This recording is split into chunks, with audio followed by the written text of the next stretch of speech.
এই ট্যুরে সারাদিন ঘুরে ফিরে খাওয়া সহ খরচ হয়েছে 500 টাকা। এই টাকার মধ্যেই আপনি ইচ্ছে করলে একদিনের দুর্দান্ত এক উপভোগ্য ভ্রমণ শেষ করে সন্ধ্যার দিকে ঢাকা ফিরতে পারবেন। অন্তত 6 জনের দল হলে এই ভ্রমণটি সব দিক থেকে আনন্দময় হবে। সকালে গুলিস্তান থেকে 65 টাকায় টিকিট কিনে স্বদেশ পরিবহনের বাসে উঠে পড়ুন। এই রুটের অন্য বাসেও উঠতে পারেন।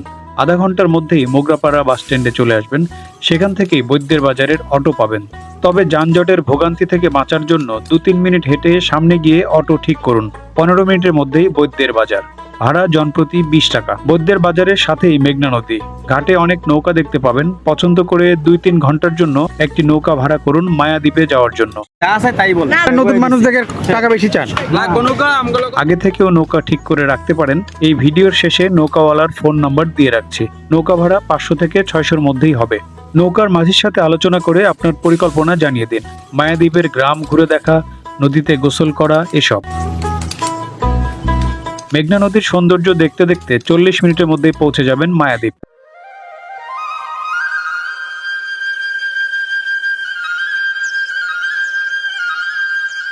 সুবিধামতো জায়গায় নেমে পড়ুন। এখানে কাশবন পাবেন। যেহেতু শরতের শেষ, তাই কিছুদিন পরে আর কাশফুল থাকবে না।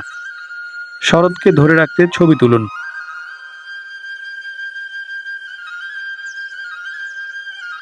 না ধরেন তো উল্টা করে, এই যে দই পড়ে না, দেখছেন?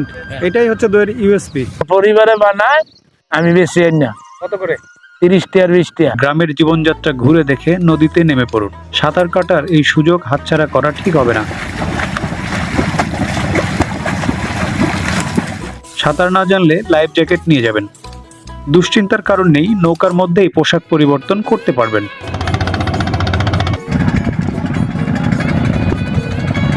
দুপুর হয়ে গেছে। সাঁতার আর গোসলের পরে ক্ষুধা লেগে যাবে। ফিরে আসুন বৈদ্যের বাজার।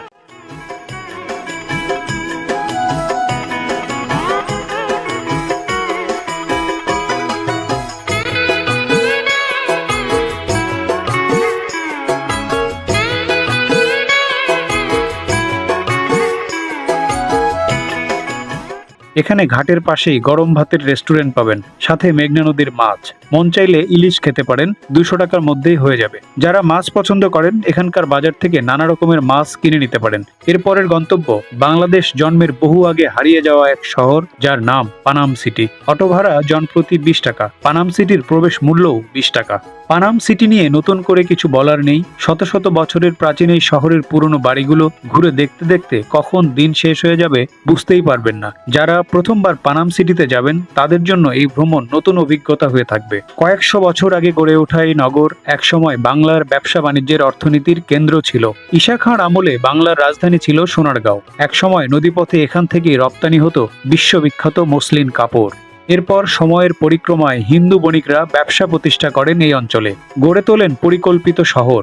এখানে টিকে থাকা বসতবাড়িগুলো একটু মনোযোগ দিয়ে পর্যবেক্ষণ করলে সেই সময়ের অভিজাত জীবনযাপন সম্পর্কে ধারণা পাওয়া যাবে। যারা পানামনগর দেখেননি, তাদের একবার হলেও এই ঐতিহাসিক স্থাপনা ঘুরে দেখা দরকার।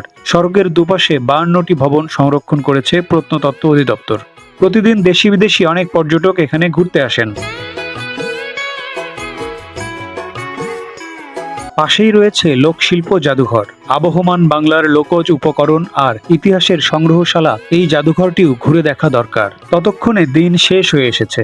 ফিরে আসুন মোগরাপাড়া বাস স্ট্যান্ডে। বাসে করে গুলিস্তান। সব মিলিয়ে স্বল্প খরচে আপনজন আর বন্ধুদের নিয়ে দারুণ একটি ছুটির দিন স্মরণীয় করে রাখতে পারেন এভাবেই। আসলে আশা করি হতাশ হবে না। আমরা তো খুবই এনজয় করছি।